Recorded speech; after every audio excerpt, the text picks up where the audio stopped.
Sometimes the deepest loneliness comes not from being alone, but from remembering what it felt like to belong to someone.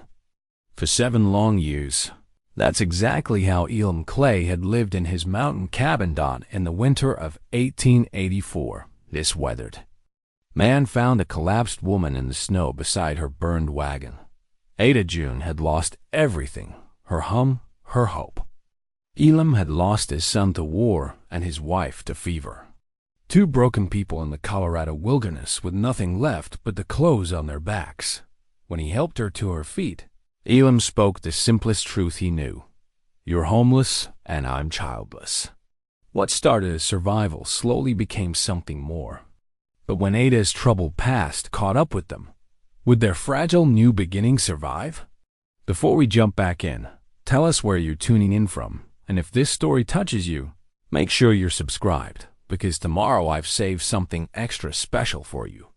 The cabin stood like a testament to one man's stubborn refusal to surrender to grief. Every log had been cut by Elam Clay's own hands, each stone hauled from the creek bed below, every chink sealed with mud and moss he'd gathered during the endless summer days when keeping busy meant keeping sane. 7 years he'd lived here in the shadow of the Sangre de Cristo Mountains. 7 years since he'd walked away from everything that reminded him of who he used to be. Elam had been a different man than a father, a husband, a man who believed the world held promises worth keeping.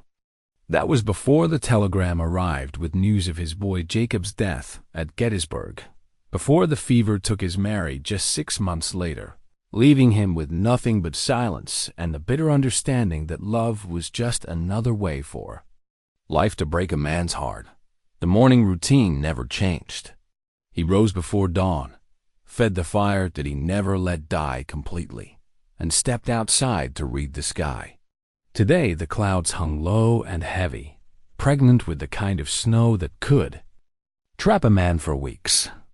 He'd learned to read these mountains like scripture, every shift in wind direction a verse, every cloud formation a chapter in the endless story of survival.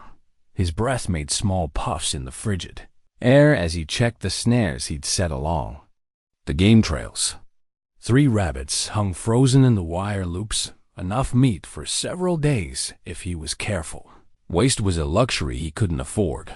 Not out here, where the nearest neighbor lived 2 days. Ride through treacherous passes. The cabin itself was a marvel of practical engineering. He built it into the hillside for warmth with thick walls and a stone chimney that drew smoke clean and straight. Inside, everything had its place. His rifle over the door, his father's Bible on the rough-hewn table, his wife's sewing basket gathering dust in the corner. He couldn't bring himself to move that basket, though he hadn't touched it since the day he'd carried it up here. Aunt Mary would have loved this place, he often thought. She'd always talked about living somewhere quiet, somewhere they could watch their grandchildren grow up safe from the chaos of the world. Instead, she lay buried next to Jacob in a cemetery 300 miles east, under headstones Elam visited only in his dreams. The war had changed him in ways that went deeper than the scar on his left shoulder where Confederate grapeshot had found its mark. He'd been a sergeant then, leading boys barely old enough to shave into battles that turned wheat fields into graveyards. He'd learned to kill efficiently, to make hard decisions quickly, to carry the weight of other men's lives on his conscience. But none of that training had prepared him for the telegram that would end his old life and birth this new one of solitude. He'd tried staying in town at first, tried pretending that Mary's empty chair at the dinner table wasn't slowly driving him mad. The neighbors meant well with their casseroles and their gentle suggestions that he might want to find himself a new wife. Start fresh. They couldn't understand that some kinds of fresh starts require a man to walk away from everything familiar, to find a place where memory has no forwarding address. The decision to head west had come on a particularly bad night when he'd caught himself setting 2 plates for supper out of habit. He'd sold the house, the furniture, everything that tied him to his former life, and bought supplies for the mountains. He'd told folks he was going to prospect for gold, but the only thing he'd been mining up here was silence. Winter mornings like this one reminded him why he'd chosen this harsh country. The cold had a way of focusing a man's thoughts on the essential wood for the fire, food for the belly, shelter from the storm. There wasn't room for the kind of thinking that led to despair, not when survival demanded every ounce of attention. He was skinning the rabbits when he heard it, a sound that didn't belong to his ordered world of wind and wildlife. It was faint, almost lost in the sighing of the pines, but unmistakably human. A woman's voice, weak and desperate, calling for help. Elam froze, his skinning knife halfway through separating hide from flesh.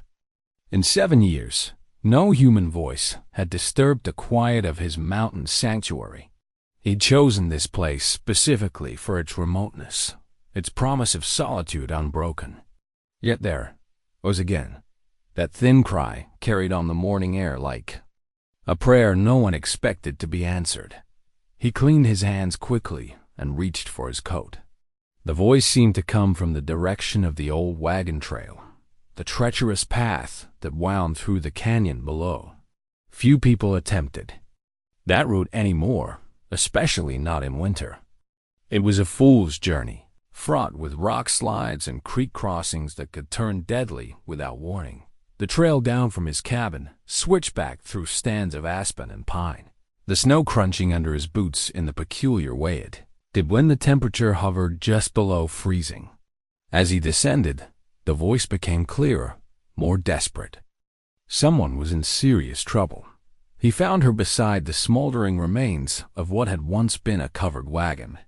The canvas top had burned away completely, leaving only the skeletal wooden frame and iron wheels.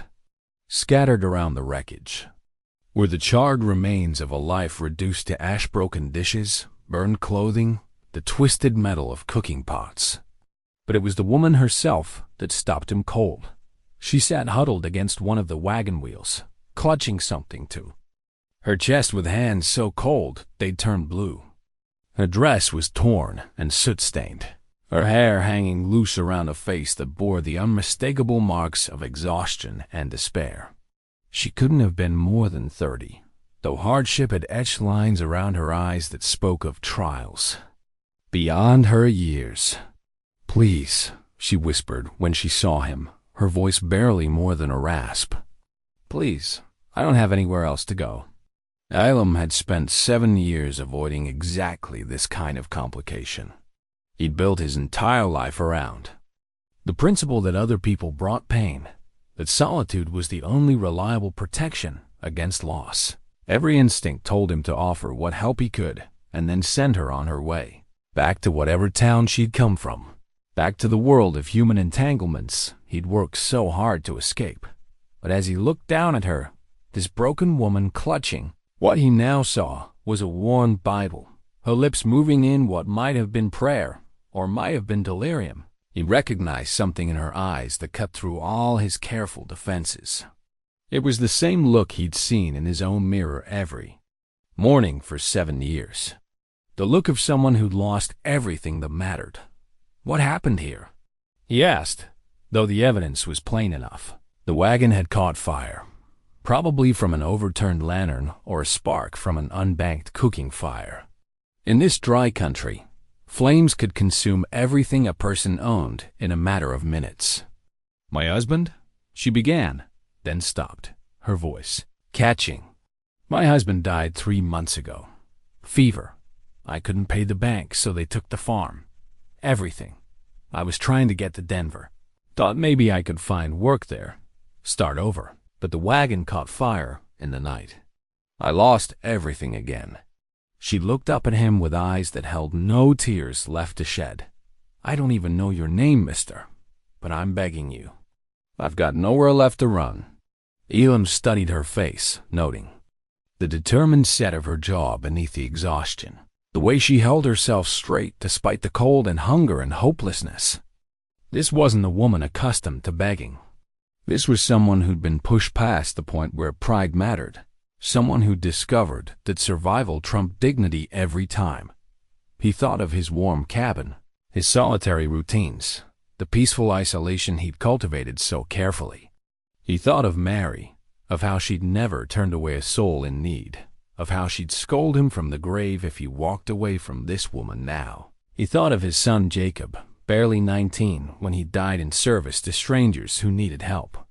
The words came out before he'd fully decided to speak them, simple and plain as mountain truth. "You're homeless and I'm childless." She stared at him, confusion flickering across her features. "I don't understand. My name's Elam Clay. I've got a cabin up that ridge, warm and solid. Got food enough for two, if we're careful. You're welcome to shelter there until this weather breaks, until you figure out what comes next." "I can't pay you," she said quietly. "Didn't ask you to." She struggled to her feet, swaying slightly from exhaustion and cold. "I'm Ada June Hartwell. And Mr. Clay, if you're serious about this offer, you might just be saving my life." Elam nodded toward the trail that led up to his sanctuary. "Let's get you somewhere warm before we both freeze to death discussing it." As they began the climb toward his cabin, Ada June clutching her Bible like an anchor in a storm, Elam wondered what exactly he'd just invited into his carefully ordered world. 7 years of solitude were about to end, and he had no idea whether he was saving this woman's life or about to destroy the peace he'd worked so hard to build. But as they walked through the snow-covered pines, her footsteps following his toward the shelter he built with his own hands, Elam realized that for the first time in 7 years, the mountain silence didn't feel quite so heavy. Maybe, he thought, some kinds of loneliness were harder to bear than others. Ada June slept for 3 days straight. Elam had carried her the last quarter-mile to the cabin when her legs finally gave out, her body surrendering to exhaustion and cold that ran bone-deep. He'd settled her on his own bed, the only real bed in the place, and covered her with every blanket he owned, including the quilt Mary had stitched during the early days of their marriage. The quilt smelled faintly of cedar and thyme, and watching this stranger sleep beneath, it stirred something in Elam's chest that he thought long dead. He made his own bed on the floor near the fire, telling himself it was the practical thing to do. Someone needed to tend the flames through the night, and besides, he'd slept in worse places during the war. But truth was, he found himself listening to her breathing in the darkness, the soft rhythm of it, a sound his cabin hadn't heard in 7 years. When she finally woke on the 4th morning, Ada June's first words were an apology. "I'm sorry," she whispered, struggling to sit up. "I don't remember much after we started walking. Did you have to carry me?" Elam was stirring a pot of rabbit stew over the fire. The same recipe he'd been making for years, though he'd doubled the portions without thinking about it. "You made it here. That's what matters." She looked around the cabin with clear eyes for the first time, taking in the rough-hewn furniture, the animal pelts on the walls, the neat arrangement of tools and supplies that spoke of a man who'd learned to live with less. Her gaze lingered on the sewing basket in the corner, on the woman's apron hanging from a peg, on the small touches that betrayed the presence of someone who was no longer there. "You were married," she said quietly. "Was." Elam didn't turn from the stew. "Long time ago. I'm sorry for your loss." The words were simple, without the elaborate sympathy he'd grown to dread in the months after Mary's death.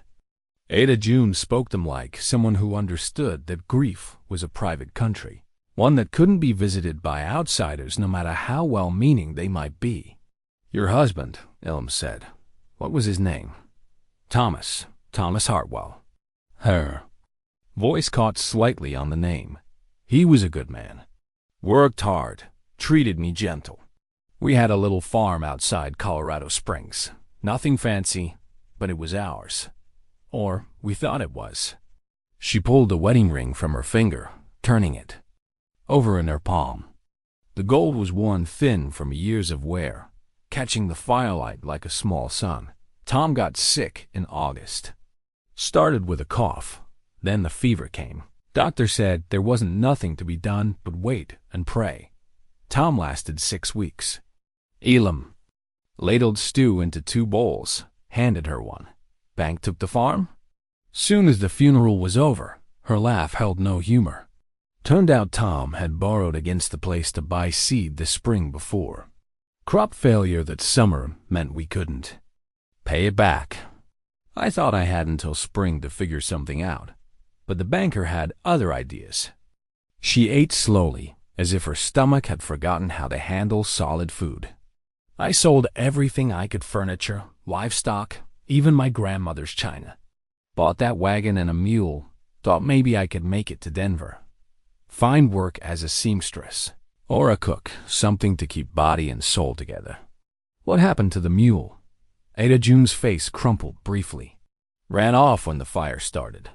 Can't blame him, I suppose. If I could have run, I would have too. They ate in comfortable silence for a while. The only sounds the crackling of the fire and the wind moving through the pines outside. Elam found himself studying her face when she wasn't looking, noting the determined line of her jaw, the way she held herself straight despite everything she'd endured. This wasn't the woman who gave up easy. "Tell me about your son," she said suddenly. Elam's spoon stopped halfway to his mouth. "What makes you think I had a son?" She nodded toward the far corner of the cabin, where a small wooden horse sat on a shelf. Elam had carved it himself during the long winter months after Jacob was born, back when he'd believed in futures that stretched beyond the next sunrise. A man doesn't carve a toy like that unless he's got a child to give it to. Jacob. The name felt rusty in his mouth. He'd be 26 now if Elam set down his spoon, unable to finish the sentence. The war? Gettysburg. July of '63. He was 19. Thought he was going to save the Union single-handed. Elam stared into the fire. Got a letter from his captain saying Jacob died brave, if that's supposed to make it easier somehow. Ada June was quiet for a long moment. My sister lost her boy at Antietam. She used to say the hardest part wasn't that he died, but that he died before she got to see what kind of man he would have become. Your sister sound like a wise woman. She was. Died of the same fever that took Tom. Ada June's voice grew soft. Sometimes I think about that, how quick everything can change. One day you're planting next year's garden. Next day you're sitting in the snow beside a burned wagon, wondering how you got there. The wind picked up outside, rattling the shutters Elam had built to keep out the worst of the mountain storms. He could smell more snow coming, the particular sharpness in the air that meant the sky was about to open up and dump another foot of white silence on the world. "Storm coming," he said. "Big one, by the feel of it." Ada June looked toward the shuttered windows. "How long do storms usually last up here?" "This time of year? Could be days. Could be weeks." Elam met her eyes across the small table. "Way things are shaping up. Might be spring before the trails are passable again." The implications hung between them like smoke from the fire. She was trapped here, dependent on his charity until the weather broke. And he was trapped too, his carefully guarded solitude invaded by someone who'd already seen more of his grief than he'd shared with another human being in 7 years. "I won't be a burden," Ada June said firmly. "I can cook, clean, mend clothes. I'm not afraid of hard work." "Didn't say you were. And when spring comes, when the trails open up, I'll be on my way. You have my word on that." Elam nodded, though something twisted in his chest at the thought of her leaving. Fair enough. But even as he spoke the words, he wondered if he meant them. The cabin already felt different with her in it, warmer somehow, less like a tomb and more like a home. Her Bible sat on the table beside his father's, 2 warm books that had seen their owners through different kinds of storms. Her few rescued belongings hung beside his own on the pegs by the door, small feminine touches that made the space feel lived in rather than merely inhabited. That night, as the storm began in earnest and snow piled against the cabin walls, Elam lay on his makeshift bed, and listened to Ada June's breathing in the darkness. For the first time in 7 years, he wasn't alone with his ghosts. For the first time since Mary died, the silence didn't feel like a weight pressing down on his chest. Outside, the wind howled through the mountains with the voice of winter claiming its kingdom. Inside, 2 people who'd lost everything sat warm and fed by a fire that refused to die, each wondering what morning would bring to their unlikely sanctuary. Neither of them could have guessed that by spring, the question wouldn't be whether Ada June would leave, but whether either of them would be strong enough to let her go. The storm lasted 5 days, and by the 3rd morning, Ada June had quietly taken over the cooking. Elam woke to the smell of something that wasn't his usual porridge or stewed rabbit. She stood at the small stove, her back to him, humming softly. As she worked, the sound stopped him cold. He hadn't heard a woman's voice lifted in song since Mary used to hum while she worked in their garden back in Kansas. But where Mary's voice had been high and sweet, Ada June's carried a deeper, richer tone that seemed to wrap around a man's bones and settle there. "What's that you're making?" he asked, pulling on his boots. "Flapjacks. Found some flour in your stores, and I thought, well, I hope you don't mind. I should have asked first. Don't mind at all." And he didn't, though it struck him as strange how quickly he'd grown accustomed to having someone else move through his space, to having decisions made for him instead of by him. She'd discovered Mary's sewing kit on the 2nd day of the storm. Elam had found her sitting by the window, holding one of his shirts that had torn at the shoulder, running her fingers over the neat mending stitches his wife had made years before. She was skilled with a needle, Ada June had said without looking up. Best seamstress in 3 counties. Could make something beautiful out of nothing but scraps and determination. Ada June had nodded, understanding passing between them without need for more words. That afternoon, she'd mended not just his torn shirt, but 2 others he'd been meaning to fix for months. Her stitches weren't quite as fine as Mary's had been, but they were strong and sure, the work of someone who'd learned to make things last out of necessity rather than artistry. On the 4th day, she'd asked him to teach her to read the weather. "If I'm going to survive in this country," she'd said, standing beside him as he studied the sky through the cabin's single window, "I need to understand what it's trying to tell me." Elam had found himself explaining the way certain clouds meant snow, how the wind's direction told you whether a storm was building or breaking apart, the subtle signs that separated a brief squall from the kind of blizzard that could bury a cabin for weeks. She listened with the focused attention of someone who understood that such knowledge might mean the difference between life and death. "Your husband teach you practical things?" he asked as they watched the snow continue to fall. "Some. Tom was good with crops, animals, fixing things that broke. But he always said the weather was too big for any one person to understand." Ada June smiled sadly. "Guess he was wrong about that." "Weather's like grief," Elam said, surprising himself with the comparison. "Seems impossible to predict until you learn to read the signs. Then you realize it follows patterns, has seasons of its own." She looked at him with those clear gray eyes that seemed to see more than they should. "How long did it take you to learn to read grief?" "Still working on it." By the 5th day, their routines had begun to mesh in ways that felt natural, rather than forced. Ada June rose before dawn to tend the fire. He checked the snares and chopped wood. She prepared breakfast while he fed the animals. They moved around each other in the small space, with an ease that spoke of careful attention to boundaries and unspoken agreements about territory. But it was the evenings that surprised Elam most. After 7 years of solitary suppers eaten in silence, he found himself actually looking forward to the conversation that came with shared meals. Ada June had a way of asking questions that drew him out without making him feel cornered, of sharing her own stories in ways that invited confidence rather than demanded it. "Tell me about this place," she said one evening as they sat by the fire.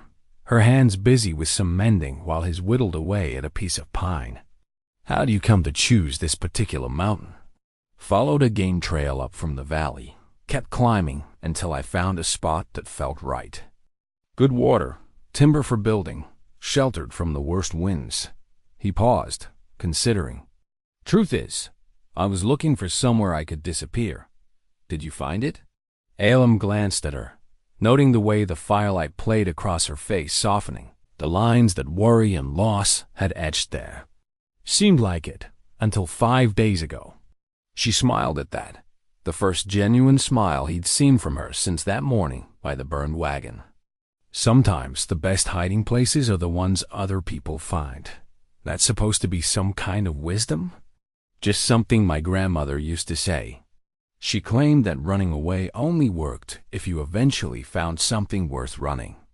2. Elam set down his whittling. "What about you?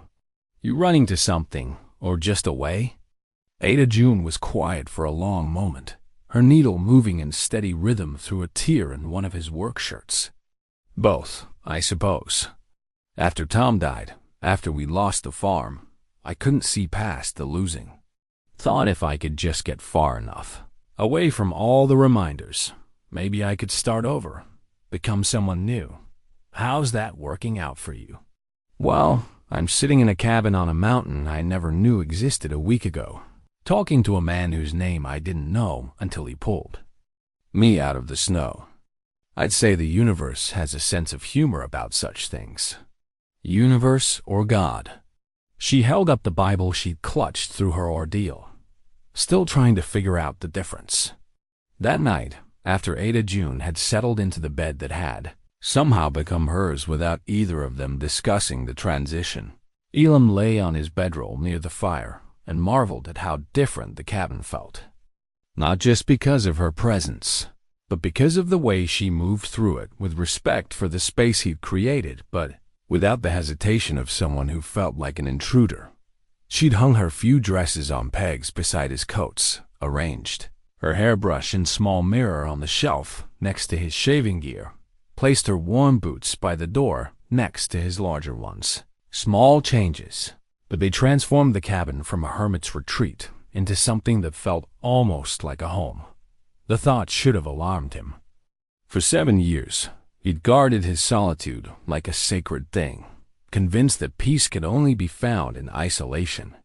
But watching Ada June bring life back to spaces that had grown cold with disuse, listening to her hum while she worked, sharing stories in silence with equal comfort, none of it felt like an invasion. It felt like awakening from a long, dreamless sleep to discover that the world was still there, still turning, still offering possibilities he'd forgotten existed. Outside, the storm was finally breaking, the wind dying down to whispers instead of howls. Soon the trails would be passable again. Soon Ada June would have choices beyond staying in his cabin or freezing to death in the snow. But as Elam drifted toward sleep, he found himself hoping that spring would take its time arriving this year. The morning after the storm broke, Ada June found the wooden horse. She was cleaning the cabin while Elam checked his trap lines, moving Mary's sewing basket to dust the shelf beneath it when her fingers brushed against the small carved toy.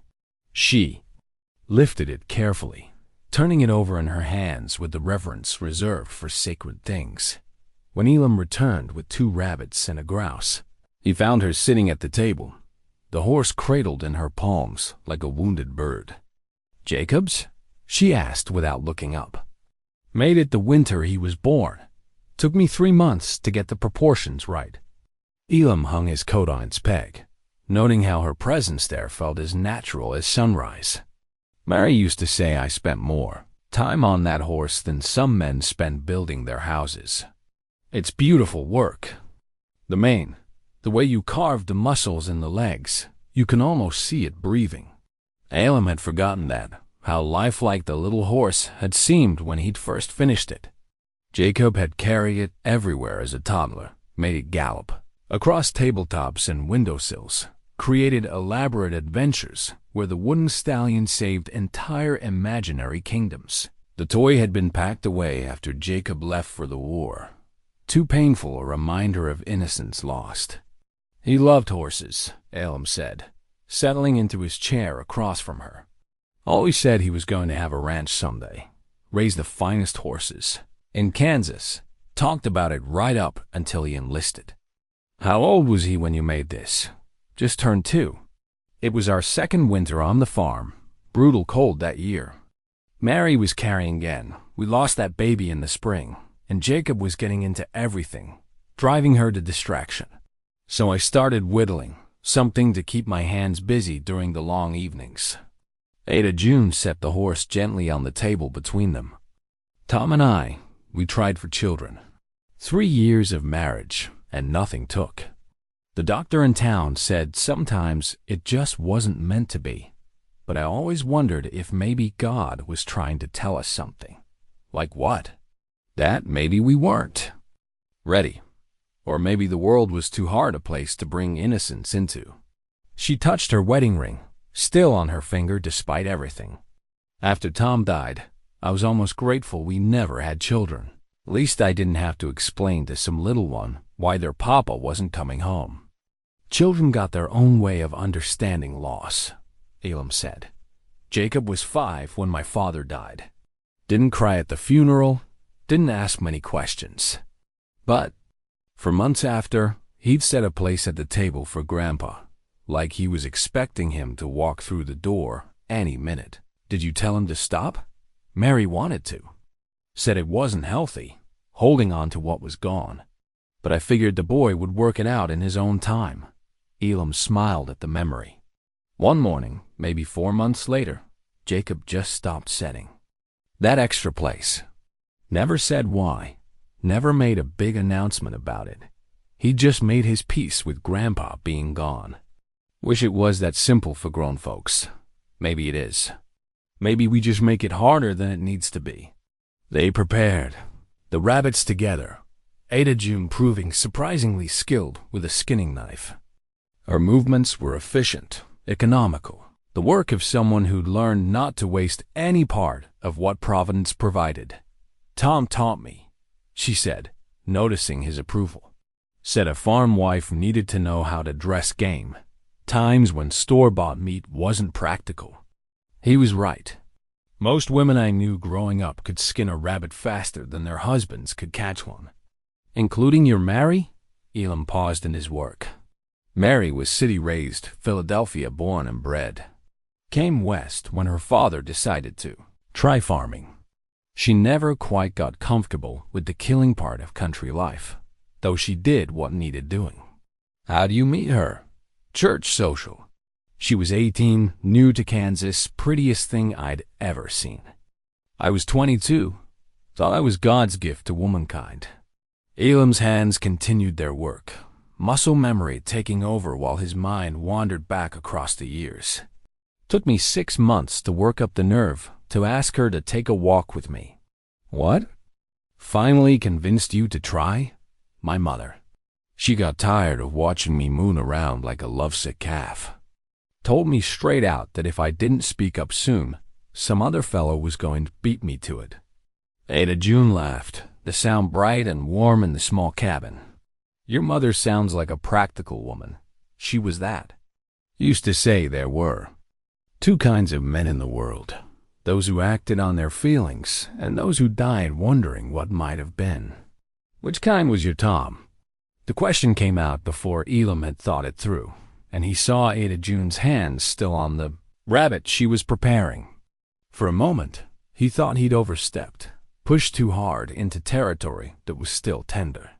The acting kind, she said finally. Tom saw me at the general store in Colorado Springs, buying fabric for a dress. Next day, he showed up at my boarding house with a handful of wildflowers and an invitation to Sunday dinner at his farm. Said he'd been thinking about me all night and figured he'd better do something about it before some other fellow got the same idea. Sounds like a smart man. He was. Smart enough to know a good thing when he saw it. Anyway, she resumed her work, but Elam could see the sadness that had crept into her expression. Sometimes I wonder if he knew how sick he was getting. That's why he borrowed the money for seed that last spring. Like he was trying to leave me something to build on. Maybe he was just trying to build something for both of you. Maybe. But the result was the same either way, me sitting in the snow beside a burned wagon, wishing I'd paid more attention to his business dealings. That evening, as they sat by the fire after supper, Ada June asked Elam about his plans for spring. The question hung in the air between them like smoke, both of them aware of what she was really asking. Same as always, I suppose. Plant a garden, improve the cabin, hunt and trap enough to get through next winter. Sounds like a good life. It's been a peaceful one. She was quiet for a while, her fingers working at some invisible task in her lap. When she spoke again, her voice was soft, almost hesitant. Elam, when spring comes, when the trails open up, would you mind if I stayed on a while longer? Just until I figure out what comes next. The question he'd been hoping she'd ask, delivered in a voice that suggested she wasn't entirely sure she wanted to hear the answer. Mountain's got room for two, he said simply, and for the first time since Mary died, Elam Clay allowed himself to believe that maybe, just maybe, his life might hold more than mere survival. Spring came to the mountains like a whispered promise, tentative at first, then bold with possibility. The snow began its retreat in March, pulling back from the cabin walls and revealing the brown earth beneath like secrets long hidden. Ada June had been living in Elam's sanctuary for nearly 3 months, and their routines had evolved into something that felt less like accommodation and more like partnership. She'd taken over the vegetable garden Mary had planted years before, spending hours clearing away the accumulated debris of seasons gone untended. Elam found her there one morning in early April, kneeling in the dirt with her sleeves rolled up, carefully separating the hardy perennials that had somehow survived years of neglect. "Rhubarb," she said, holding up a cluster of red shoots. "And this looks like asparagus coming up over here. Your Mary knew what she was doing when she planned this garden." Elam knelt beside her, his hands automatically moving to help with the work. She always said a garden was like a marriage: plant it right the first time, tend it regular, and it'll keep giving back long after you're gone. Ada June glanced at him, noting something different in the way he spoke about his wife. Less pain, more fondness. Sounds like she was a wise woman. Wiser than me, anyway. I let this whole patch go to weeds after she died. Couldn't stand the thought of working something she'd loved so much. And now? Elam considered the question, his hands working rich mountain soil that hadn't felt a human touch in years. Now it feels like maybe I was wrong to let it die. Maybe keeping something alive is a better way to honor the dead than letting it turn to nothing. They worked in comfortable silence for a while, the spring sun warming their backs, the sound of snowmelt running in the creek below providing a soundtrack of renewal. Ada June had a natural feel for the work, knowing instinctively which plants needed space and which thrived when crowded together. "Where'd you learn gardening?" Elam asked. "My grandmother, mostly. She had a little plot behind her house in Missouri, grew enough vegetables to feed half the county. Used to say that anyone who could make things grow could make it through whatever life threw at them. She's still alive? Died when I was 16. But I can still hear her voice sometimes when I'm working with plants. Ada June, she'd say, you got to listen to what the earth is telling you. Plants know what they need better than people do." As April warmed into May, their physical proximity began to change in ways that neither of them spoke about directly, but both felt acutely. Elam would catch himself watching Ada June as she moved around the cabin, noting the graceful way she hung laundry on the line he'd strung between 2 pines, the unconscious humming that accompanied her household tasks. She, in turn, seemed to study him when she thought he wasn't looking, her gaze lingering on his hands as he worked leather or wood, on the careful way he moved through tasks that required both strength and delicacy. The change came to a head on a warm evening in late May. They'd finished supper and were sitting outside the cabin, watching the sun set behind the peaks to the west. Ada June had been quiet all day, and Elam sensed something weighing on her mind. "Penny for your thoughts," he said. She was quiet for so long he thought she might not answer. When she finally spoke, her voice was barely above a whisper. I've been thinking about my wedding ring." Elam glanced at her left hand, where the thin gold band still circled her finger after all these months. "What about it?" "Tom gave it to me on our wedding day. Said it was a promise that he'd love me until his dying breath. He kept that promise." She twisted the ring absently. "But lately, I've been wondering what happens when the person who made the promise is gone. Does the promise die with them, or does it keep living even when they can't? What do you think?" "I think," she stopped, took a breath, started again. "I think maybe promises are like gardens.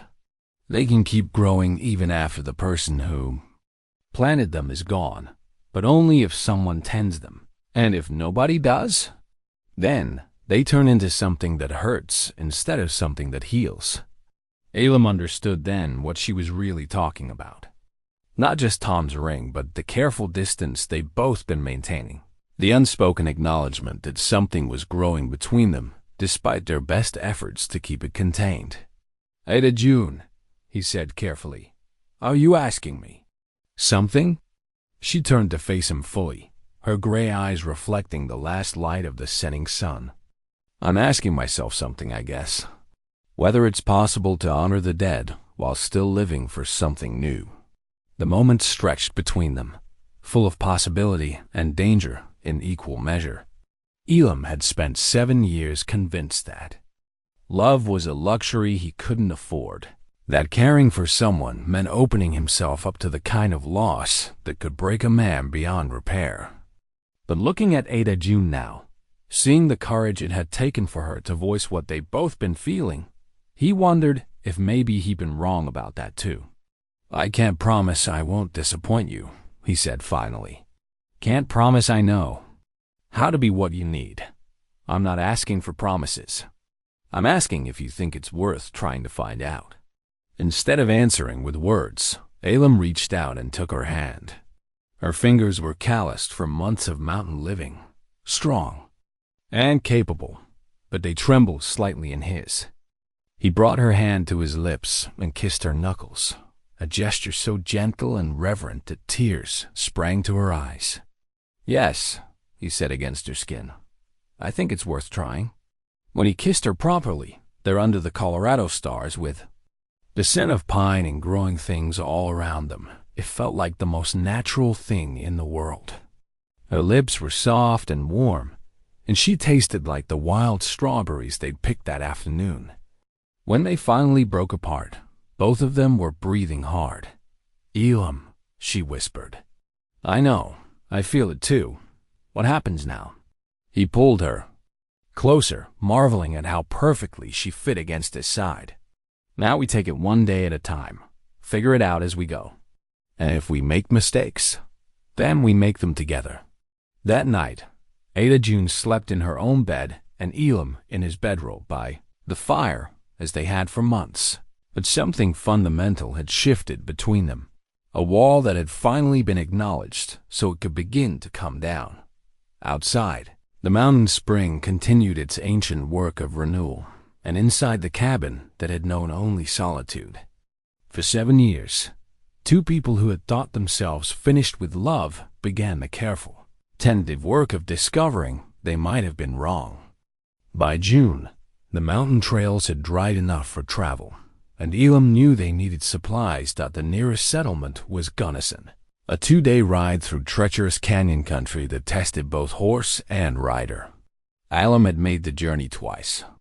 A year for the past 7 years, always alone, always eager to get his business done and return to his mountain sanctuary. This time felt different. "I could stay here," Ada June offered as they discussed the trip over breakfast. "Keep the garden watered, watch for predators. Mountains got bears, wildcats, all manner of things that don't respect cabin walls, Elam replied. Rather have you where I can see you. The truth was more complicated than that. After their kiss under the stars, they'd grown closer in ways that made the thought of separation uncomfortable. They'd begun sharing the cooking duties, working side by side in the garden, sitting closer together in the evenings. Nothing improper had happened. Ada June still wore her wedding ring, still slept in her own bed, but the tension between them had become a living thing, warm and present in every shared glance. They set out on a clear morning in mid-June, Ada June riding behind Elam on his sturdy mountain horse.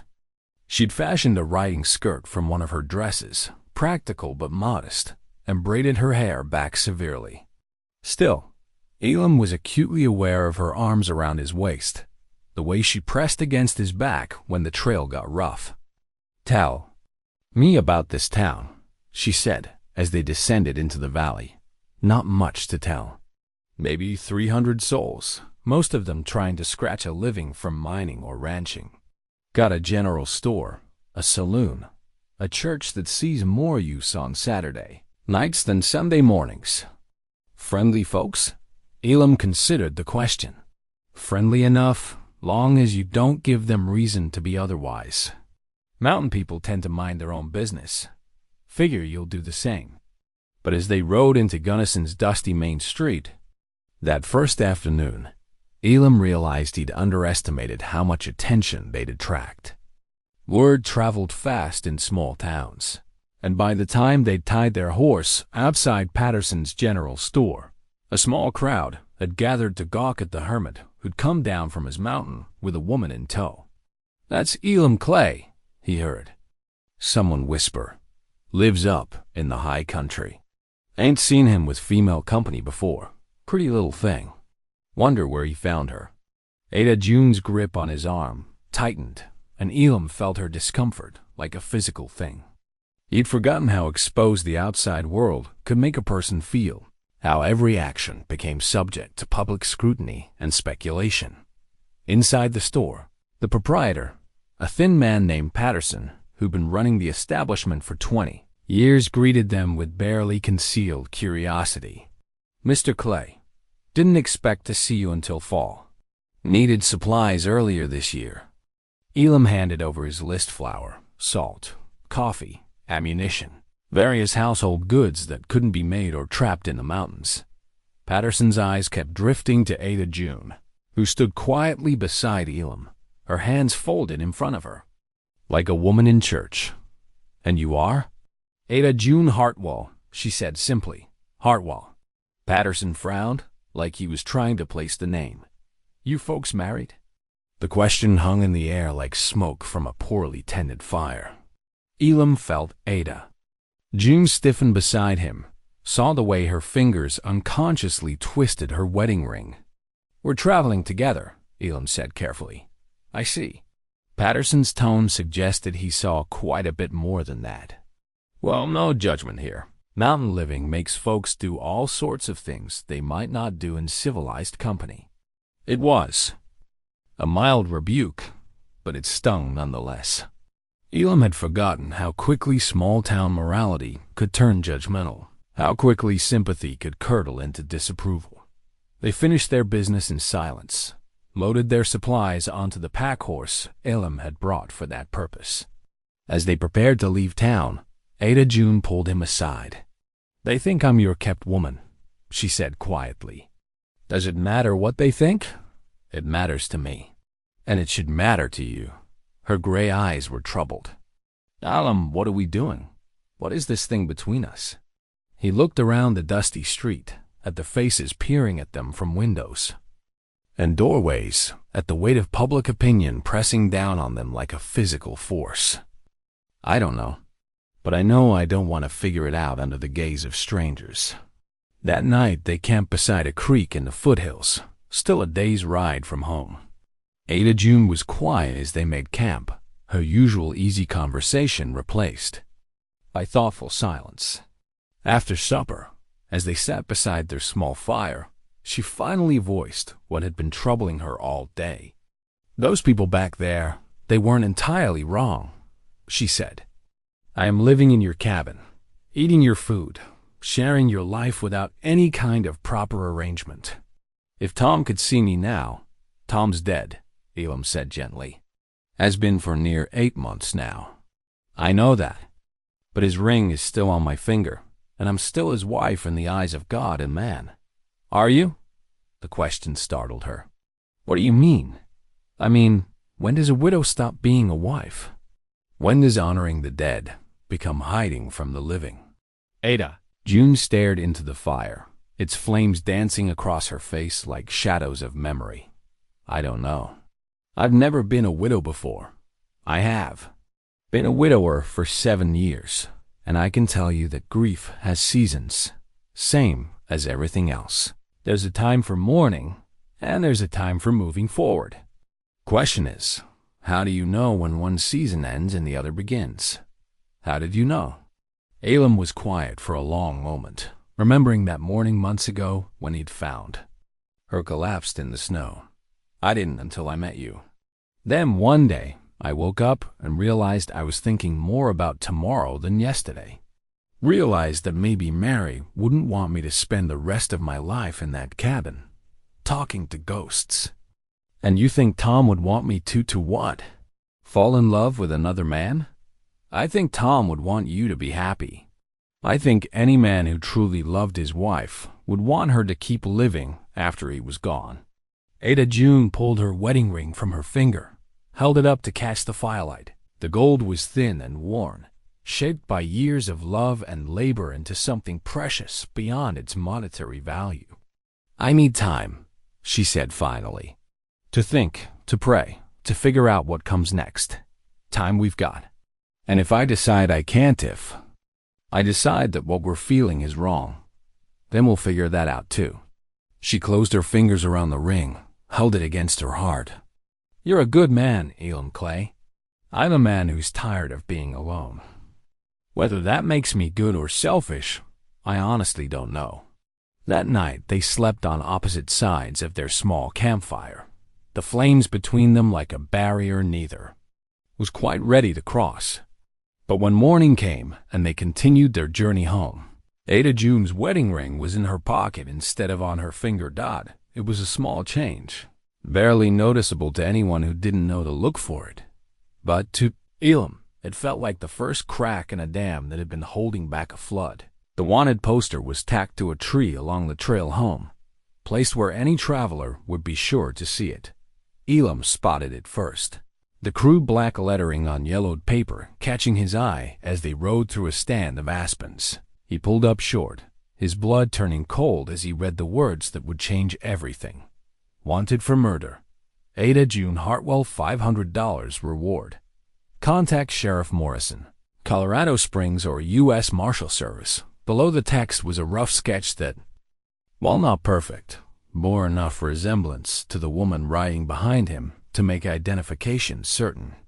Elam? Ada June's voice was puzzled. Why are we stopping? He didn't answer immediately, his mind racing through possibilities.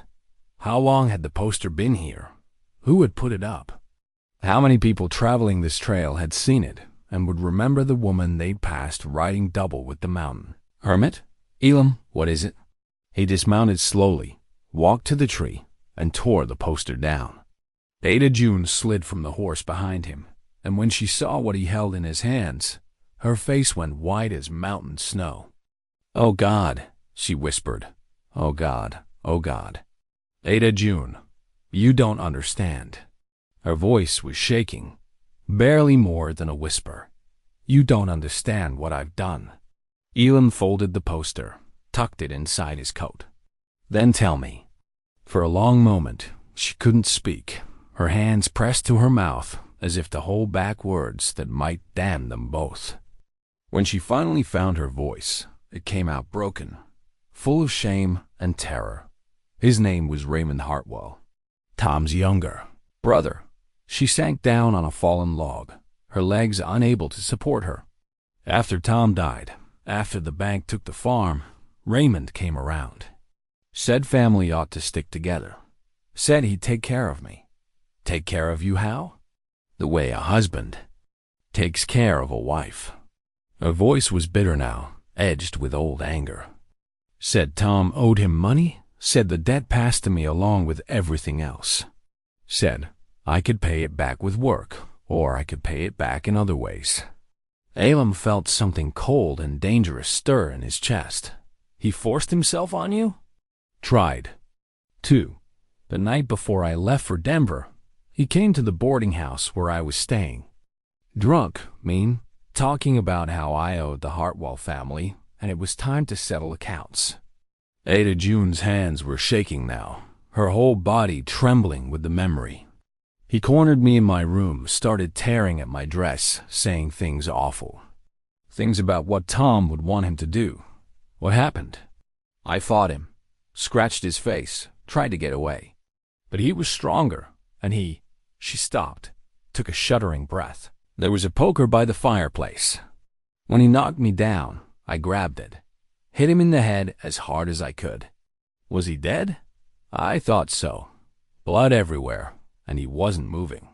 I was so scared I just ran, packed what I could carry, and left town that same night.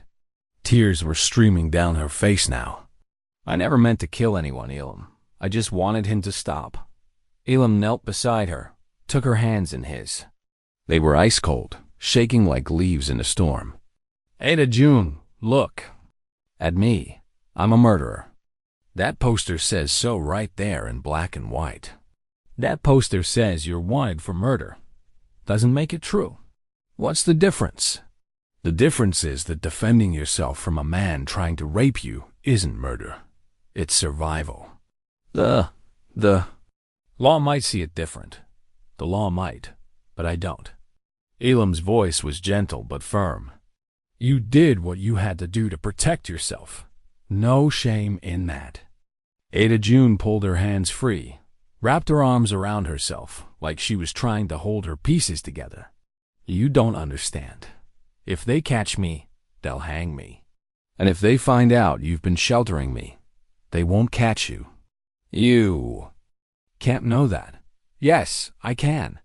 Elam stood, his mind already working through possibilities, calculating odds, planning strategies. Because I won't let them. Something in his voice made her look up, really look at him for the first time since she'd seen the poster. What she saw in his eyes made her breath catch, not the gentle mountain hermit she'd come to know, but something harder, more dangerous. Something that spoke of skills and experiences he'd never shared with her.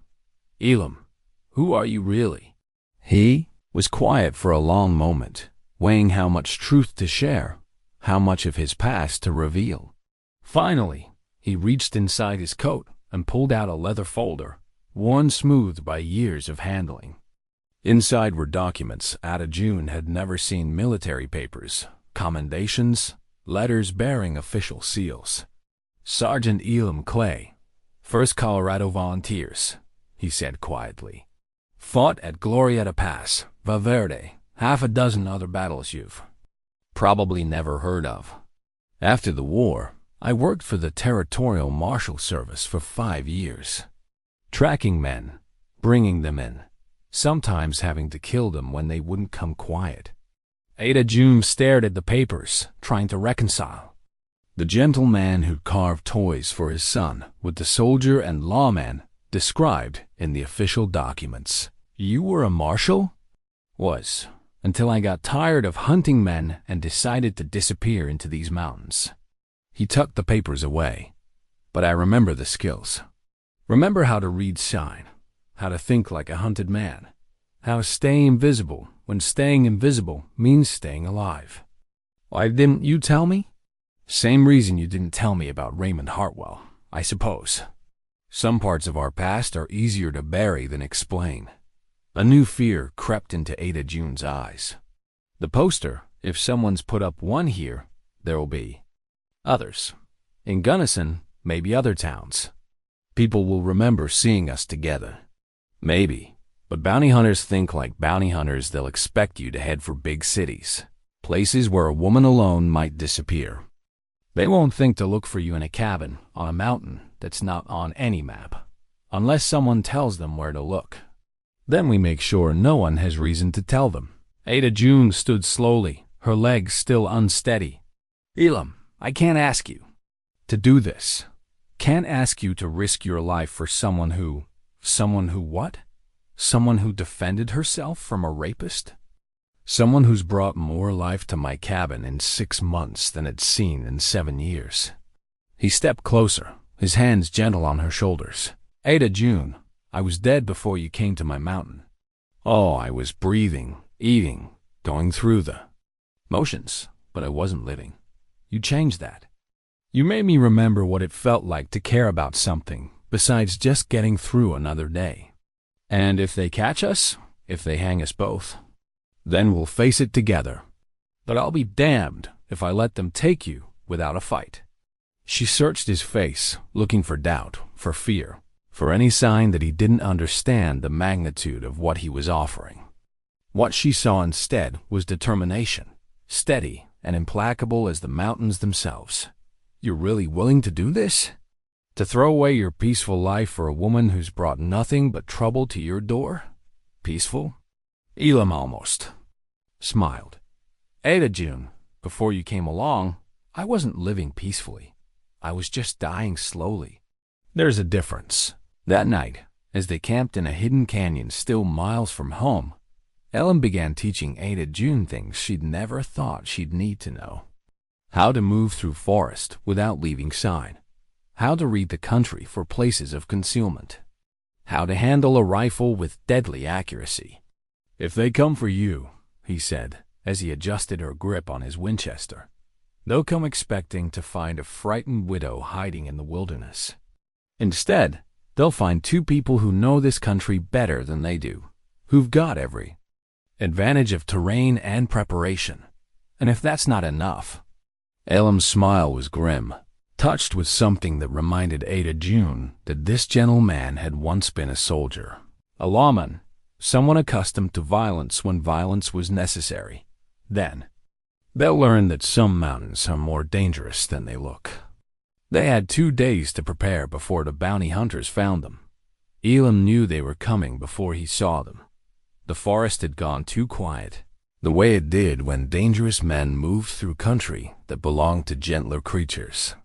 He'd been checking his snares in the pre-dawn darkness when he noticed the absence of bird song, the unnatural stillness that meant predators were about.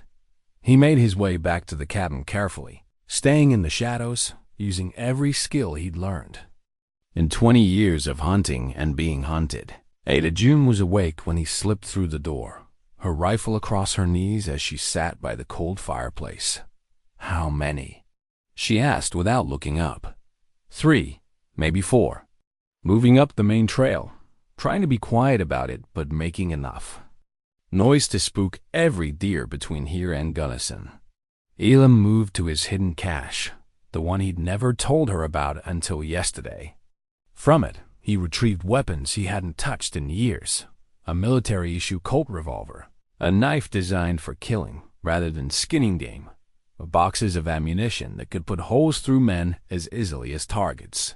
Professional bounty hunters? Hard to say, moving like they know something about woodcraft, but not like they were born to it. My guess is ex-soldiers, maybe some mining camp toughs looking to make easy money. Ada June stood, checked the load in her rifle with movements that had become automatic over the past 2 days of intensive training. How long do we have? At the rate they're moving, maybe an hour before they reach the cabin.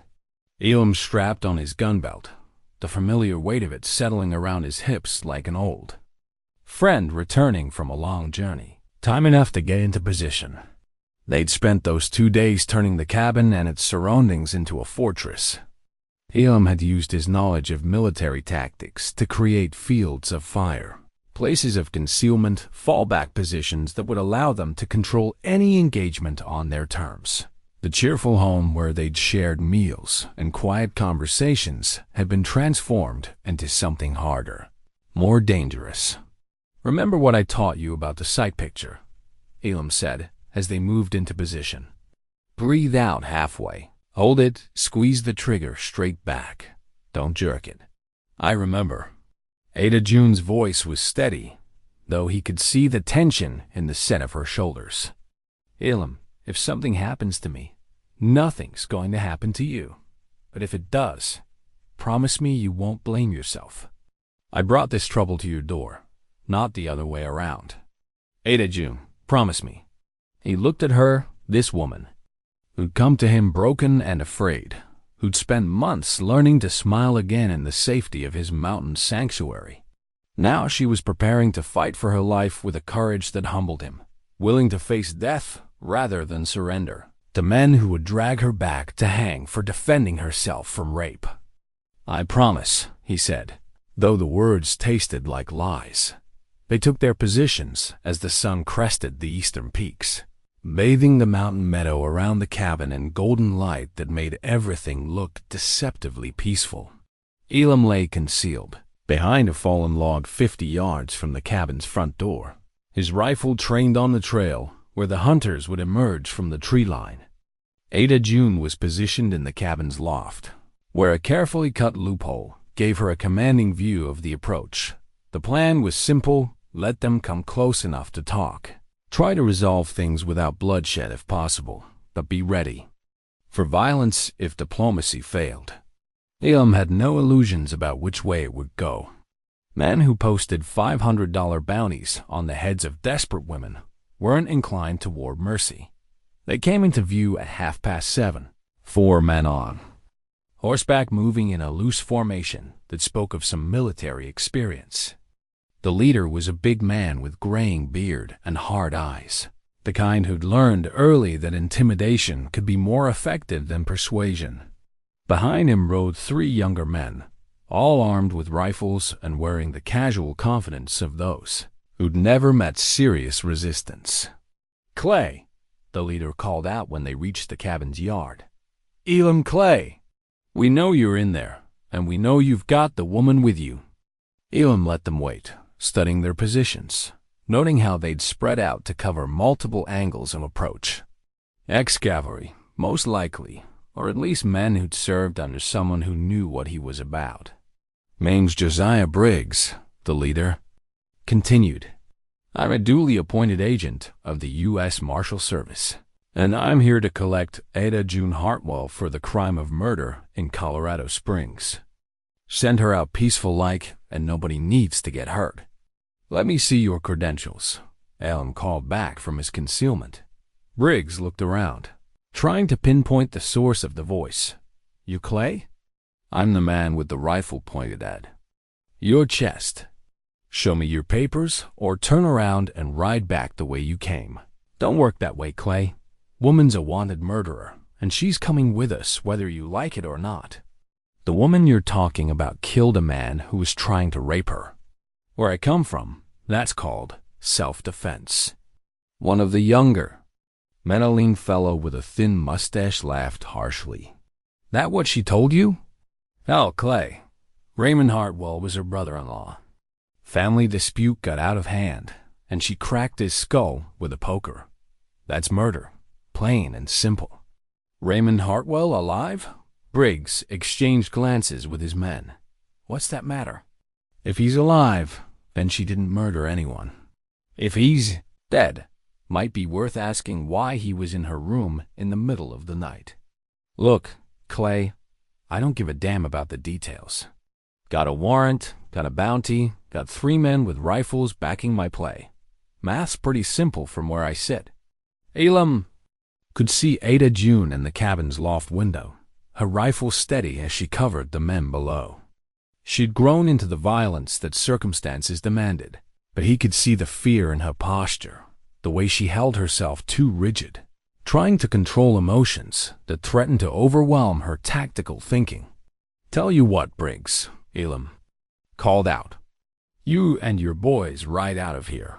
Forget you ever heard the name Ada June Hartwell, and I'll forget I ever saw you trespassing on my land." "Can't do that, Clay. Too much money involved. How much money you figure your life is worth?" The question hung in the morning air like gun smoke, changing the entire tenor of the conversation. Briggs straightened in his saddle, suddenly aware that he might be dealing with someone more dangerous than a simple mountain hermit. "You threatening? U.S. Clay?" "I'm explaining the situation. 4 of you, 2 of us, but we know this ground and you don't. We've got prepared positions and you're sitting in the open like targets at a church social. You want to try your luck? Go ahead. But understand that it's not going to be the easy payday you were expecting." The lean man with the mustache spat into the dirt. "Hell, Briggs, let's just rush them. What's one old mountain man and a scared woman going to do against 4 armed men?" "Depends on the mountain man," a new voice said from behind them. "The bounty." Hunters spun in their saddles to find themselves looking at 3 rifles pointed at their backs. Elam smiled grimly as he recognized the voices, Jake Morrison and the Clearwater brothers. Neighbors from down the valley who'd ridden up to check on him after seeing strangers headed toward his cabin. "Morning, Elam," Jake called out. "These fellows giving you trouble?" "Nothing I can't handle, Jake, but I appreciate the company." Briggs looked around, calculating odds that had suddenly shifted dramatically against him. "This doesn't concern you, Morrison. Does when it's on my neighbors' land." Jake was a compact man in his 50s, a former cavalry officer who'd settled in Colorado after the war. "Now, I heard you boys talking about warrants and such. Let's see your papers." "Don't have to show you nothing. Actually, you do. Colorado territorial law says any peace officer operating in this county has to present his credentials to local authorities when requested. I'm the local justice of the peace, so I'm making the request." Elam could see Briggs weighing his options. None of them good. The bounty hunters were outnumbered, outgunned, and caught in a crossfire with no good cover. More importantly, they were no longer dealing with an isolated mountain hermit, but with the unofficial law of a country that protected its own. "This ain't over, Clay," Briggs said finally, gathering his reins. "Woman's still wanted. Bounty's still good. We'll be back." "Next time you come calling," Elam replied, "bring a warrant that'll stand up in court, and bring more men." As the bounty hunters rode away, their retreat watched by 7 rifle barrels, Ada June emerged from the cabin. Her face was pale but composed, her hands steady on her weapon. "Thank you," she said to Jake and the Clearwater brothers. "All of you, ma'am." Jake touched his hat brim respectfully. "Elam's been a good neighbor to all of us. We look after our own up here." After the other men had gone, Elam and Ada June stood in the cabin yard, watching the dust settle from the departing horses. The crisis had passed, but both of them knew it was only temporary. Briggs would be back, and next time he'd come better prepared. "We need to talk," Ada June said quietly. "I know. This can't continue, Elam. I won't let you and your neighbors risk your lives for someone who what? Someone who's become part of this community? Someone who matters to me more than my own safety?" She turned to face him, her gray eyes bright with unshed tears. "Someone who loves you too much to see you destroyed for her sake." The words hung between them like a bridge neither had dared to cross before. Love. She'd said it out loud, given name to the thing that had been growing between them through months of shared solitude, shared danger, shared hope. "Ada June, marry me," she said suddenly. "What?"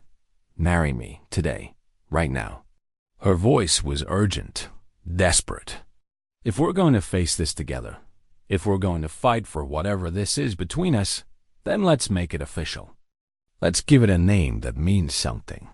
Elam stared at her, this woman who'd come to him broken and was now offering him everything she had left to give. "You sure about this?" "I've never been more sure of anything in my life." He pulled her into his arms then, kissed her with all the desperate tenderness of a man who thought he was finished with love. When they broke apart, both of them were crying. "Yes," he said simply. "Yes, I'll marry you." And in the shadow of the mountains where they'd found each other, where they'd learned to live again after loss, Elam Clay and Ada June Hartwell began to plan a wedding that might also be a funeral for two people who'd found love in the wilderness and were prepared to die defending it. They married themselves at sunset, with no witness but the mountains and a sky painted gold and crimson. Ada June had fashioned a simple wedding dress from the best of her remaining clothes, and Elam had carved her a ring from a piece of mountain ash pale wood that caught the dying light like captured starfire. The ceremony was brief, just the essential words spoken before God and creation, but it carried more weight than any elaborate church wedding either had ever witnessed. "I, Elam, take you, Ada June, to be my wife," he said, his voice steady despite the emotion threatening to choke him. "In prosperity and hardship, in sickness and health, until death parts us." "I, Ada June, take you, Elam, to be my husband," she replied, slipping Tom's gold ring from her pocket and placing it beside the wooden one Elam had made. "To love and cherish, to stand beside you whatever may come until my last breath." They kissed as man and wife while the sun disappeared behind the western peaks, sealing their union with the solemnity of people who understood that their honeymoon might be measured in hours rather than days. "No regrets?" Elam asked as they held each other in the gathering darkness. "Only that we waited so long to say the words out loud." But even as they spoke of love and commitment, both of them were listening for sounds that didn't belong. The snap of a twig, the whinny of a horse, the metallic click of a rifle being cocked. Briggs would return, probably tonight, and this time he'd come prepared for a real fight. Elam had spent the afternoon making final preparations, turning their mountain sanctuary into a fortress that would make any assault costly. Tripwires connected to cans filled with pebbles would warn of approaching enemies. Carefully placed obstacles would channel attackers into killing fields. Every approach to the cabin was covered by overlapping fields of fire from positions that offer good concealment, and multiple escape routes. "Remember the plan," he said, as they took their positions in the darkness. "Let them get close. See how they want to play it. If we can talk our way out of this, we will. If not, we make them pay for every step they take toward this cabin." Ada June's voice was calm, steady, transformed from the frightened woman who'd collapsed in the snow months ago into someone who could face death without flinching. The wooden wedding ring on her finger caught the starlight as she checked her rifle one final time. They came at midnight, 6 men this time instead of 4, moving with the practiced stealth of soldiers who'd learned their trade in harder schools than mining camps and frontier towns. Elam counted them as they filtered through the trees around the cabin. Briggs and his original 3, plus 2 new faces he didn't recognize. Professional gun hands, by the look of them. The kind of men who killed for money and slept soundly. Afterward, Clay. Briggs called out from concealment in the tree line. "We've got your cabin surrounded. Send out the woman and we'll let you live. Keep her and you'll both die tonight." "Counteroffer," Elam replied from his position behind the woodpile. "Turn around and ride away, and you might see another sunrise." "Look around, Clay. 6 of us, 2 of you, and we've got you pinned down like rabbits in a hole. How you figure that math works out depends on how much you're getting paid to die in the Colorado mountains." A rifle cracked from the darkness, the bullet splintering wood inches from Elam's head. So much for negotiation. He'd expected as much. Men like Briggs didn't ride 2 days back into hostile country to engage in lengthy discussions about the ethics of bounty hunting. "That was your warning shot," Briggs called out. "Next one goes through your skull. Send out the woman now, or we start burning you out." Elam could see movement in the trees, shape-shifting position in preparation for an assault. These weren't the half-drunk mining camp toughs he'd been hoping for. These were professionals who understood the value of coordinated movement, overlapping fire, the kind of tactical thinking that turned individual fighters into an effective unit. From the cabin's loft, Ada June's rifle spoke once, sharp and clean in the mountain air. One of the moving shapes in the tree line stumbled, cursed, and crawled behind a boulder. First blood to them, and a good shot at that. She'd been aiming for center mass, but it adjusted for the poor light and gotten the man in the shoulder instead of the heart. "Bitch winged me," the wounded man called out. "Josiah, let me burn them out. I got enough coal oil to turn that cabin into a bonfire." "No," Briggs replied, his voice carrying the authority of a man accustomed to command. "We need the woman alive. To collect the bounty. Clay, you've got one more chance. Throw out your weapons and surrender, and I'll make it quick for both of you." Elam's answer was a rifle shot that sent Briggs diving for cover behind a tree trunk. The battle for the mountain sanctuary had begun in earnest, and both sides understood that only one would survive to see the dawn dawn in the loft of the cabin they'd called home. Ada June Clay, for the first time in her life bearing that name, steadied a rifle and prepared to fight for the love she'd found in the wilderness, the man who'd saved her life, and the future they'd sworn to defend together. The assault came from 3 directions at once, coordinated and professional. 2 men flanked left through the aspens, trying to reach the cabin's blind side where the stone foundation met the hillside. Another pair moved right, using the creek. Bed for cover as they worked toward positions that would let them fire through the cabin's windows. Briggs and the wounded man stayed in front, laying down covering fire to keep Elam pinned behind his woodpile. But Elam had fought this kind of battle before. In places where tactical mistakes meant death and good positioning was the difference between victory and a shallow grave. His years as a soldier and marshal had taught him to read terrain like scripture, to understand how ground could be used as a weapon more deadly than gunpowder. The tripwire he'd strung through the aspens caught the left. Flankers first, tin cans full of pebbles clattered and rang as the lead man stumbled over the nearly invisible cord, the noise echoing through the forest like a dozen wind chimes in a hurricane. Ada June's rifle cracked from the loft, and the stumbling man dropped with a scream that cut through the mountain silence. "Danny's hit," someone called out. "Hit bad." "Keep moving," Briggs snarled from his position. "Johnson, get to that creek." "Bed. Miller, work around to the back. We finish this tonight." But the creek bed held surprises of its own. Elam had spent 2 days studying every approach to his sanctuary, and he'd used his knowledge to turn natural features into death traps.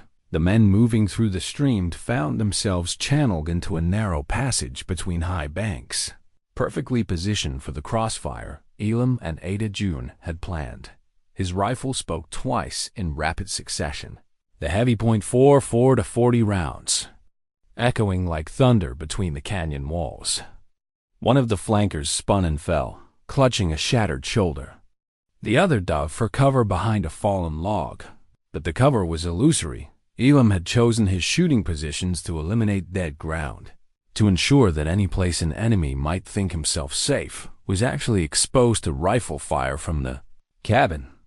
"Jesus Christ," the wounded man gasped, blood seeping between his fingers. "They got the whole damned canyon mapped out." "Shut up and keep shooting," Briggs ordered. But Elam could hear the uncertainty creeping into his voice.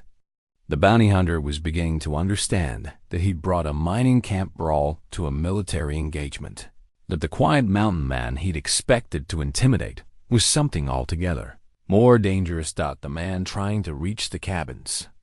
Rear found the final trap Elam had prepared, a carefully weakened section of hillside that gave way under his weight, sending him tumbling down the slope in an avalanche of loose rock and cursing. He landed hard against a pine tree, his rifle spinning away into the darkness, one leg bent at an angle that spoke of broken bones. "That's 4 down," Ada June called from the loft, her voice carrying clearly in the thin mountain air. "How many more of you boys want to try your luck? Enough." Briggs roared, his professional composure finally cracking.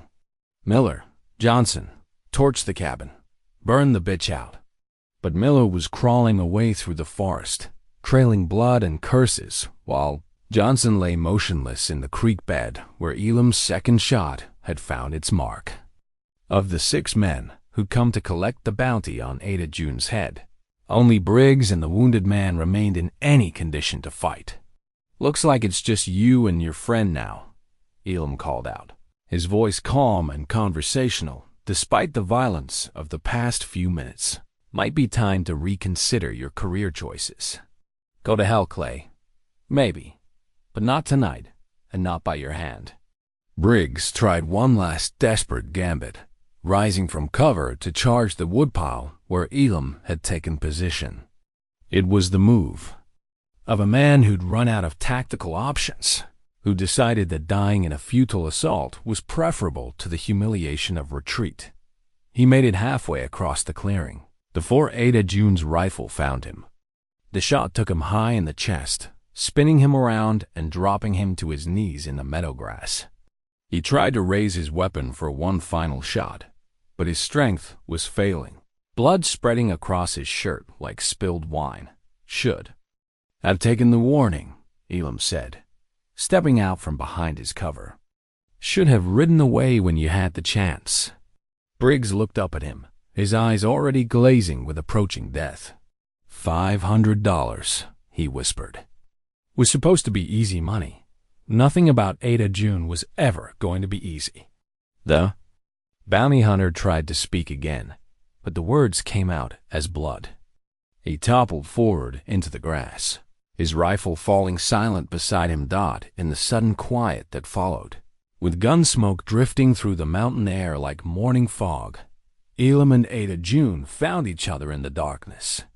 She came down from the loft with her rifle still in her hands, moving carefully through the carnage they'd created together. "Is it over?" she asked. Elam looked around at the bodies scattered through their mountain paradise, at the blood that had turned their wedding night into a battlefield. "It's over."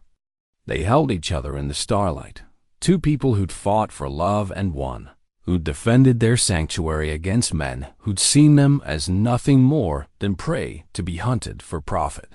"We did it," Ada June whispered against his chest. "We actually did it. We did." But even as they celebrated their victory, both of them understood that something had changed irrevocably. Their mountain sanctuary had been baptized in violence, their love tested in the fire of mortal combat. They'd proven they could fight for each other, die for each other if necessary. Now they had to learn how to live for each other in the peace they bought with blood. 3 months later, the sign by the cabin door read, "Clay and June Homestead," in letters Elam had carved deep into seasoned pine. The last of the autumn leaves were falling when Jake Morrison rode up the mountain trail, a leather satchel in his saddlebags, and news that would change everything. He found Elam and Ada June working together in the garden, harvesting the last of the winter squash before the first hard freeze claimed what remained of the growing season. "Got something for you folks," Jake said, dismounting with the careful movements of a man whose bones remembered too many hard rides. Letter came through official channels, all the way from Colorado Springs. Ada June straightened, her hands still dusty from the garden soil, fear flickering across her face despite the months of peace they'd enjoyed. "Bad news?" "Depends on how you look at it." Jake pulled out an official-looking document, heavy paper, with territorial seals and legal language that spoke of courts and judgments. "Seems Raymond Hartwell recovered from that knock on the head you gave him. He's alive?" Ada June's voice was barely a whisper. Alive, and apparently had a change of heart about pressing charges. According to this, he went to the sheriff and withdrew his complaint. Said the whole thing was a misunderstanding, that he was drunk and behaved badly, and that you were just defending yourself. Elam took the document. Read it carefully with the attention of a man who'd learned not to trust legal papers at face value. Says here all charges have been dropped. Warrant's been rescinded. "What about the bounty?" Ada June asked. "Bounty's canceled too. You're a free woman, Mrs. Clay. Free as the mountain air you're breathing. Ada June sank down on the garden fence, overwhelmed by news she'd hardly dared to hope for. Free. After months of looking over her shoulder, months of wondering when the next group of bounty hunters might appear on their trail, she was finally and truly free. Why? She asked. Why would Raymond withdraw the charges after all this time? Jake shifted uncomfortably in his saddle. Well, that's the other part of the news.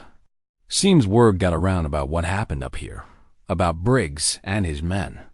Story is, when Raymond heard about bounty hunters dying trying to collect on his complaint, he got worried that maybe he'd started something bigger than he intended. Worried about what? About federal marshals asking questions about why he was in your room that night. About people wondering what kind of man puts a price on his dead brother's widow's head. Jake's voice carried the disgust of a man who'd seen enough of human nature to recognize cowardice when it presented itself. My guess is someone explained to Raymond that attempted rape is a hanging offense in Colorado territory, and that withdrawing his complaint was the smart play. Elam folded the document carefully, tucked it inside his coat. Means we don't have to worry about more bounty hunters coming around. Means you can live like normal folks again. Travel to town when you need supplies. Visit neighbors without worrying about who might be watching. Jake looked around at the improvements they'd made to the homestead, the expanded garden, the new chicken coop, the addition Elam had built onto the cabin to give them more living space. Course, looks like you've been doing pretty well for yourselves up here regardless. It was true. In the months since the gunfight, they'd transformed the isolated mountain cabin into something that genuinely felt like home. Ada June had brought order and beauty to spaces that had known only masculine practicality, while Elam had applied his considerable skills to making their sanctuary more comfortable, more permanent. The cabin now boasted glass windows instead of shutters, a proper kitchen with a cast-iron stove, and furniture built to last generations. The garden had expanded to feed 2 people through the long mountain winters, with root cellars and smokehouses to preserve the abundance of summer for the lean months ahead. But the most significant change couldn't be measured in improvements or additions. It lived in the easy way they moved around each other, the comfortable silences and shared laughter, the thousand small intimacies of 2 people who'd found their place in the world by finding each other. We've been talking about maybe expanding the place, Ada June said, color rising in her cheeks. Room for children, if God sees fit to bless us with them. Jake smiled at that, understanding passing between the older man and the couple who'd fought so hard for their chance at happiness. Children need stability, security. Sounds like you've got both of those things now. After Jake left, carrying their thanks and promises to visit town soon, Elam and Ada June walked the boundaries of their homestead as the sun set behind the western peaks. The place where they bled and fought for their future was peaceful now. The graves of the bounty hunters marked with simple wooden crosses and already softened by mountain grass and wildflowers. Do you ever think about what might have happened if I hadn't found you that morning? Elam asked as they stood beside the creek where it all began. Every day. And I think about how different our lives would have been if you'd been the kind of man who could walk away from someone in need. Different, maybe, but not better. She slipped her hand into his, the wooden wedding ring he'd carved for her catching. The last light of day. Beside it, Tom's gold band gleamed softly, not a symbol of divided loyalty but of honored memory, worn alongside the new as a bridge between past and future. No regrets? He asked, the same question he'd posed on their wedding night. Only that we can't go back and tell the people we used to be that everything was going to be all right. That sometimes losing everything is just another way of saying you're ready to find what really matters. As darkness settled over their mountain sanctuary, Elam and Ada June Clay walked back to the cabin they'd built together, built from timber and stone and hope, from second chances and hard-won peace, from the simple understanding that sometimes the best things in life come to those who've learned to appreciate them through loss.